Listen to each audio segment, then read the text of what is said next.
Nataka niweze kuwakaribisha kwa njia ya kipekee wenyeji wa mji huu wa Mazeras.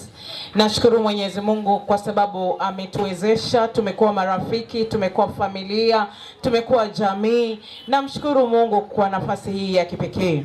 Kwa hivyo ninazidi kualika wote ambao wanasikia sauti hii ya kwamba karibuni katika mkutano huu ambao unaendelea kunoga katika juma hili, ambapo Mwenyezi Mungu anataka tuweze kupata jambo la afueni. Yaani tumeleta matumaini katika soko hili la Mazeras. Kwa hivyo wakati huu bila kupoteza muda wangu, kwa majina naitwa Jones Kayeshe, na ninawakaribisha pia wote ambao wangependa kupimwa, wangependa kupata matibabu ambayo itaweza kuwasaidia kwa njia ya kipekee, inaendelea hapa. Kwa hivyo ninawakaribisha wote. Mchana huu wa leo ama jioni ya leo tumekuwa tukijifunza kuhusu sheria 8 za afya, ambazo ikiwa wewe utazitunza sheria hizi, wewe utakuwa mzima tele tele. Kwa hivyo sheria ambayo ninataka niweze kuiangalia kwa hivi sasa, maana tuliangalia sheria ngapi?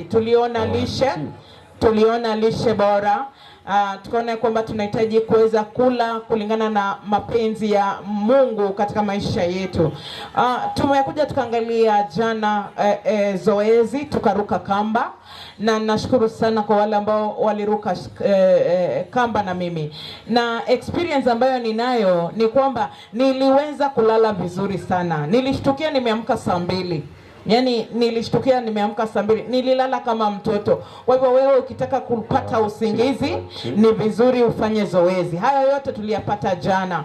Kwa hivyo tuweze kujua kwamba hizi ndio tiba za kipekee kutoka mbinguni. Tazidi kuambia ya kwamba hizi ndio tiba za pekee kutoka mbinguni kwa Mwenyezi Mungu.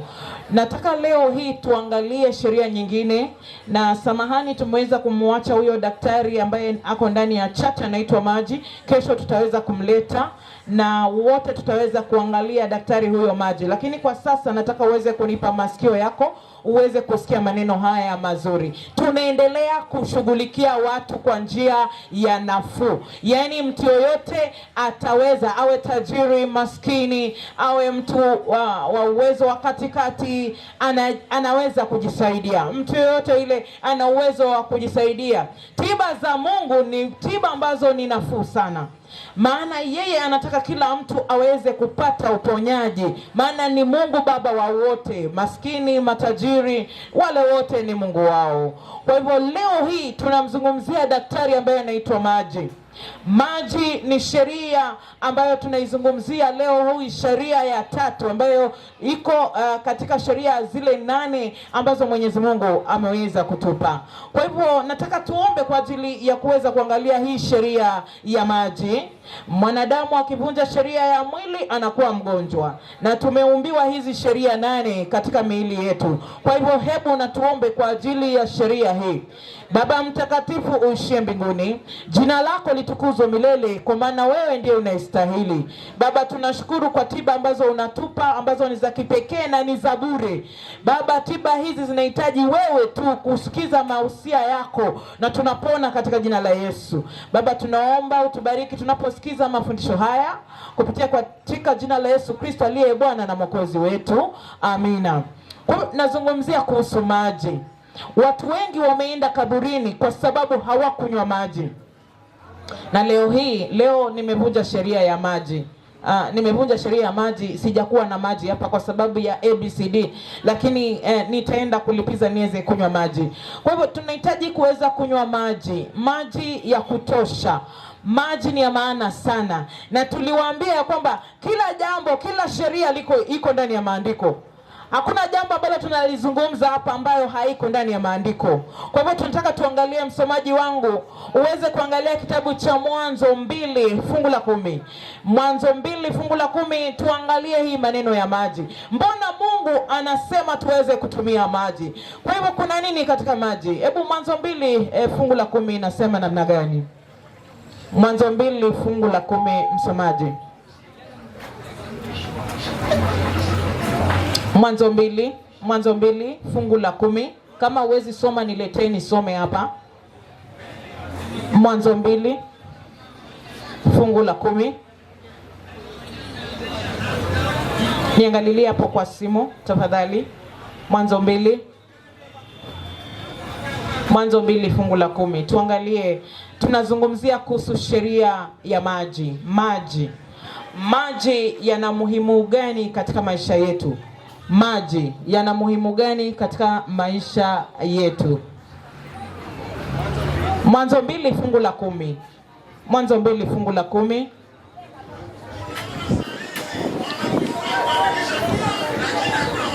Mwanzo 2 fungu la 10. Ukatoka mto katika Edeni wa kuitilia bustani maji, na kutokea hapo ukagawanyika kuwa vichwa 4. Na Kiingereza inasema, and a river went out of Eden to water the garden, and from hence it was parted and became into 4 heads. Kwa hivyo tunaona ya kwamba hata katika kiti cha enzi katika garden ya Edeni kulikuwa na maji. Yaani hata dunia hii ndiposa iweze kuumbwa, tunaona kwamba Roho wa Mungu alikuwa anaelea katika vilindi vya maji. Hapo mwanzo, ukiangalia kitabu cha Mwanzo kitakuelezea mambo hayo, ya kwamba hapo mwanzo tunaona kwamba kulikuwa na kilindi cha maji ambapo Roho wa Mungu alikuwa ametua pale. Kwa hivyo tunaona kwamba maji ni ya maana sana. Ile shamba la Edeni lilikuwa liko katikati ya maji, mito. Kwa hivyo nasi pia katika maisha yetu tunahitaji maji ya kutosha. Kila kitu katika maisha yetu tunaona ya kwamba ni maji. Kwa hivyo tunaona ya kwamba katika hali ya magonjwa ama katika hali ya afya tunahitaji maji. Mwenyezi Mungu ametupatia choice yake ya kinywaji ambacho ni maji. Yaani Mungu anasema ya kwamba maji ndio ya kipekee. Maji ndio safi ya mwanadamu kuweza kunywa. Yaani mwanadamu amepewa na Mwenyezi Mungu, kama kuna kinywaji ambacho ni cha maana katika maisha ya mwanadamu ni maji. Kwa hivyo mtu anapokosa kunywa maji anakuwa na maradhi. Na ndio sababu watu wengi wakija kupimwa wanaandikiwa kwa kikaratasi chake ya kwamba damu yako imekuwa thick. Unapata tu wanakuletea, huyu mgonjwa damu yake ni thick, huyu mgonjwa damu yake ni thick. Sisi karibu wote damu zetu zimekuwa nzito kwa sababu watu hawanywi maji. Na kuna mwingine atakwambia mimi nanywa maji, lakini kumbuka unaweza kuwa unakunywa maji hata ndoo mzima lakini haunywi vile yale maji yanavyostahili katika mwili wako. Kwa hivyo tunaona kwamba mwili wako unahitaji maji. Kila sehemu ya mwili wako tunapata ya kwamba asilimia kubwa ni maji. Ubongo unafanya kazi kupitia kwa maji. Macho maji. Tunakuja figo inahitaji maji karibu 85% tunahitaji maji. Tunaona kwamba kipofu cha mkojo kinahitaji maji. Mwili, ngozi inahitaji maji. Mtu yule ambaye hatumii maji, unaangalia ngozi yake na unajua huyu mtu hatumii maji ya kutosha. Kwa hivyo mwili unapokosa maji, tunaona kwamba mwili huo utakuwa na matatizo. Ni matatizo gani haya ambayo mtu anakuwa nayo anapokosa maji? Tutayaangalia. Lakini kwa sasa wacha tuangalie umuhimu wa maji ndani ya mwili. Maji tu haya ambayo watu wanayaangalia maji. Maji ni ya maana sana katika maisha yetu. Tunaona ya kwamba kila kitu ndani ya mwili ina depend upon water. Yaani organs zote za mwili zinahitaji maji ya kutosha. Maji yanasaidia nini katika mwili wako? Jambo la kwanza, maji ina regulate blood temperature. Yaani kitu cha kukul. Unaona, huwa ninaona saa zingine nikisafiri, unaona gari limechemka, huko mbele wanafungua, wanasema maji, ati sijui injini itaungua, ati sijui nini, wanaleta maji kwa sababu hiyo maji ndio inakul hiyo injini. Kwa hivyo na sisi tuna ile injini ambayo ni ile ambayo Mungu alitengeneza. Kwa hivyo hii injini inastahili nini? Inastahili kuweza kupoesha wakati imechemka sana. Wakati imechemka sana engine, basi maji inatengeneza na kuregulate the body temperature yako. Kuna watu wanakuja wanasema mwili wangu umechemka sana, mwili ni moto, mtoto wangu moto, mwili umechemka. Angalia, huyo mtoto amechemka kwa sababu pengine hajakuwa akinywa maji ya kutosha. Hata wewe mwenyewe jaribu siku nyingine, wakati umechemka mwili, kunywa maji glass 2, utaona huo mwili ukirudi normal, kwa sababu mwili huo unahitaji maji. Kwa hivyo maji yana regulate body temperature.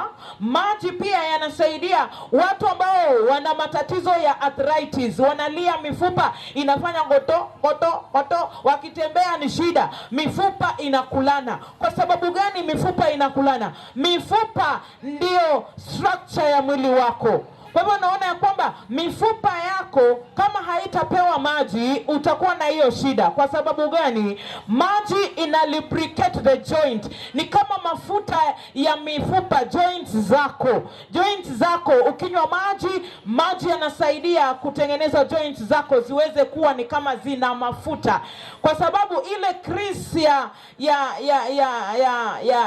ya magoti ama inakuwa katika joints zetu, hiyo crease, tunaona hiyo crease ikikosekana ndio mifupa inakulana na unakuwa na osteoporosis. Osteoporosis ni hali ya mifupa imekuwa ikishikana. Wakati wewe unatembea mifupa inakulana inaoza, unakuwa katika hali ya kuoza, osteoporosis. Hapo sasa ni ile stage ambayo ni mbaya sana ya mifupa.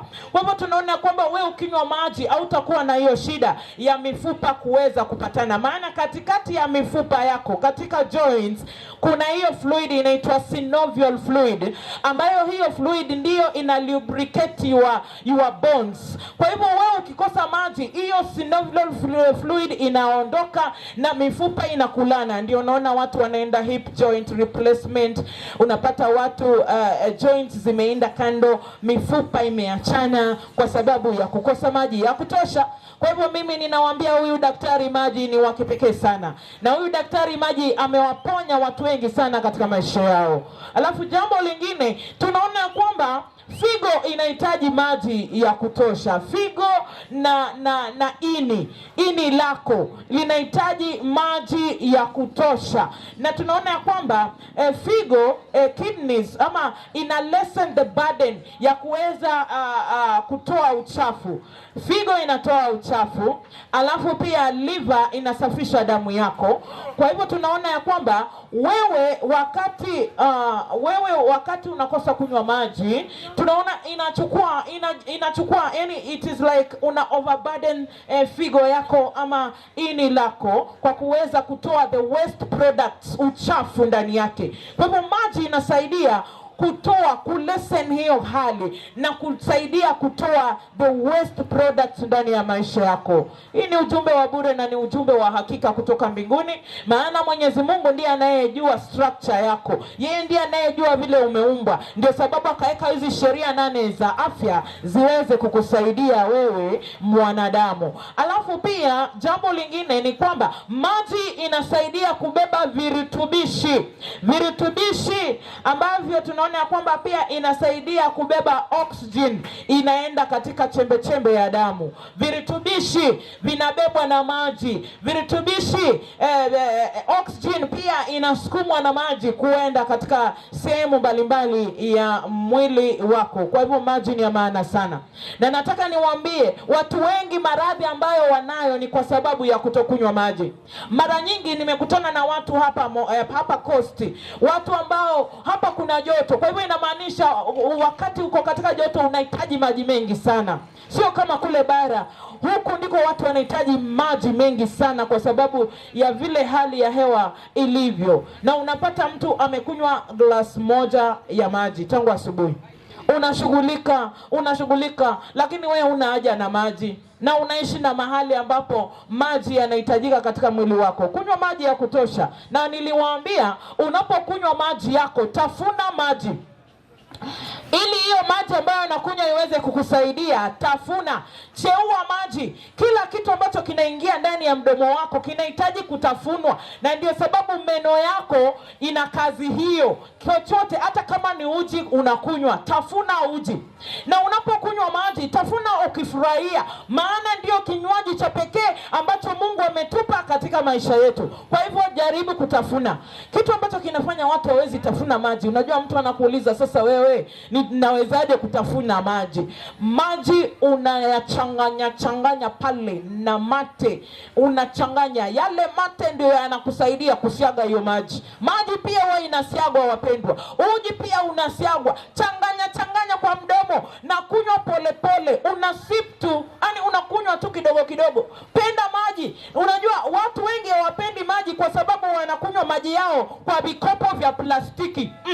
Hapana, hebu jipende. Niliwaambia mjipende. Nunua glass, hii glass tu, hii glass ya maji, alafu uweze kuweka maji yako. Alafu tazama hiyo maji jinsi imeweza kutengenezwa na Mwenyezi Mungu. Basi kunywa sip, unafanya kitu unafanya, unasip tu kidogo, unasip kidogo mpaka umalize maji yako mpendwa. Utaenjoy hiyo maji. Maji yatakuwa ni kipenzi chako katika maisha yako.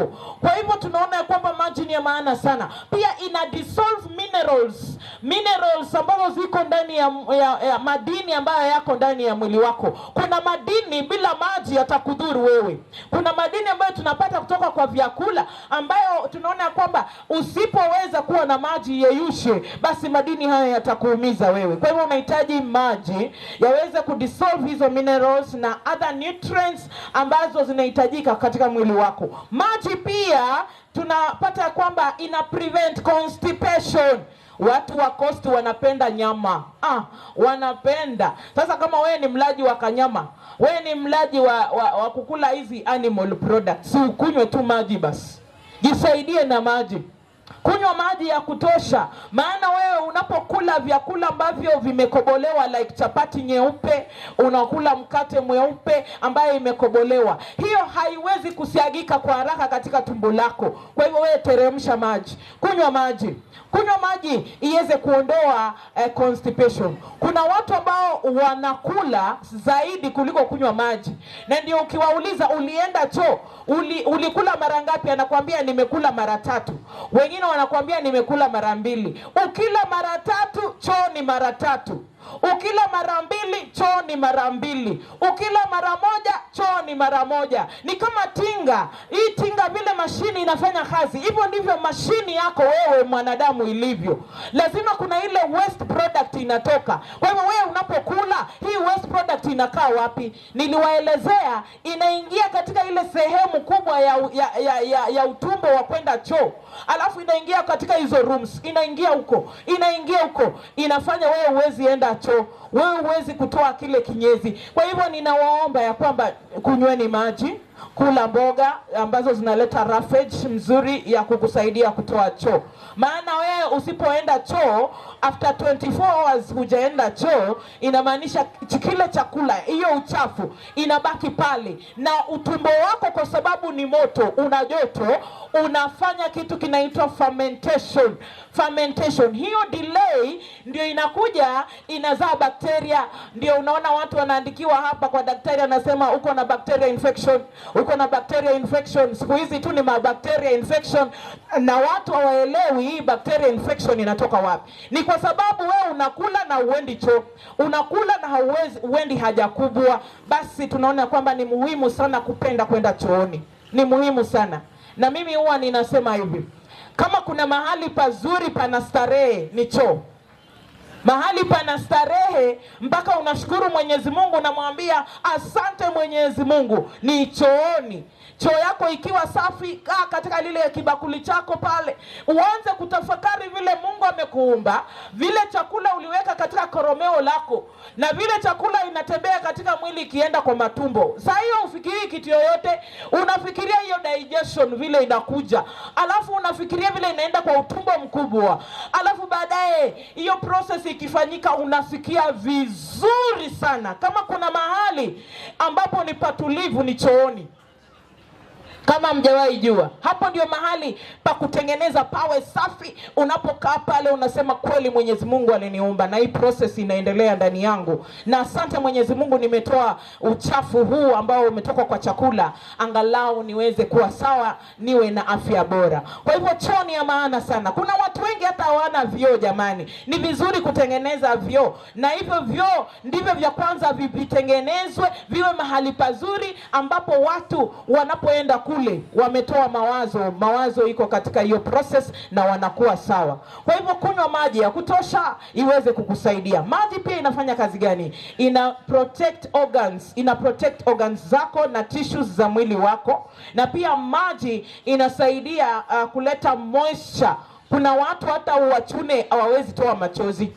Kuna watu hata uwaambie maybe kifo kimetokea, machozi kutoka ni shida, machozi kutoka ni afya. Maana maji unapokunywa maji unakuwa na ile machozi ile machozi katika macho, unapata moisture katika mapua yako. Mapua haistahili kuwa dry, mdomo haustahili kuwa dry. Tunaona mambo hayo. Kwa hivyo jambo la mwisho ninapomalizia ni kwamba signs za kuonyesha ya kwamba wewe una dehydrate ama wewe umekosa maji kwa mwili. Nataka wewe, hiki ni kipimio chako wewe mwenyewe, na ndio sababu tumesema mkuwe madaktari wa maisha yenu. Unapoona hizi signs ambazo ziko mild, zinaitwa mild dehydration, unakuta mdomo wako uko dry. Mtu ambaye anaona mdomo wake uko dry, alafu mtu ambaye anaona akona sticky, mate yake ni mazito, anakosa maji kwa mwili. Alafu pia anakuwa tired, anachoka, anakosa usingizi. Huyu mtu amekosa nini? Maji. Alafu wakati unasikia kiu, unajua watu wengi wanangoja wahisi kiu ndio wanye maji. Haifai hivyo. Haifai uweze kufikia kiwango cha kuhisi kiu. Maji, unywe maji kwa sababu mwili wako unahitaji maji. Unapofika mahali pa kiu, inamaanisha mwili wako unaendelea kuwa dehydrated. Kwa hivyo inatusaidia. Pia tunaona kwamba maji inatusaidia watu kuweza ile mkojo, like watoto wanakojoa ovyo ina degrees. Ukiona ina degrees, hiyo mkojo ina degrees, jua ya kwamba, ama ukiona haujakojoa vile inavyohitajika, basi tunaona ya kwamba wewe una kasoro ya maji mwilini. Kwa hivyo watu wa Mwenyezi Mungu, kichwa kuuma, mwili constipation, dizziness, alafu pia mtu anaona kichwa ni chepesi sana, hawezi ni kama hajihisi vizuri, hawezi kubalance. Mtu kuwa na skin ambayo iko dry, hiyo inamaanisha kwamba wewe una upungufu wa nini? Wa maji. Kesho ninapoanza kuangalia sheria nyingine ya afya, tutaendelea na maneno ya maji, kwa sababu kuna maradhi mengi sana ambayo yanashughulikiwa na maji, ambayo inaitwa hydrotherapy. Kesho ninataka nipate hapa watu kadhaa ambao nitawafanyia demonstration ya kuweza kuonyesha jinsi unaweza kushughulikia maradhi na maji na unapona. Maradhi kama gani? Arthritis, asthma, magonjwa mengi, hata ulcers, vidonda. Tutaweza kuangalia mambo hayo kesho, alafu tuone vile Mungu anataka tuweze kuwa. Kwa hivyo Mwenyezi Mungu aweze kuwabariki zaidi. Tutaongea jinsi ya kunywa maji, tutaongea hayo maneno kesho, tutaweza kuyapata hayo yote. Nataka niweze kuomba. Baba mtakatifu uishie mbinguni, jina lako litukuzwe milele, kwa maana wewe ndiye unayestahili. Baba, umetufunza ya kwamba mwili wetu unahitaji maji. Mwili wetu kubwa ni maji. Tusipokunywa maji tunaharibu afya yetu kimwili, kiroho na kiakili. Mtakatifu, saidia watu wa Mazeras waweze kunywa maji ya kutosha na waweze kutumia maji haya kama tiba ya maisha yao. Ni katika jina la Yesu Kristo tunaomba. Amina. Asante sana.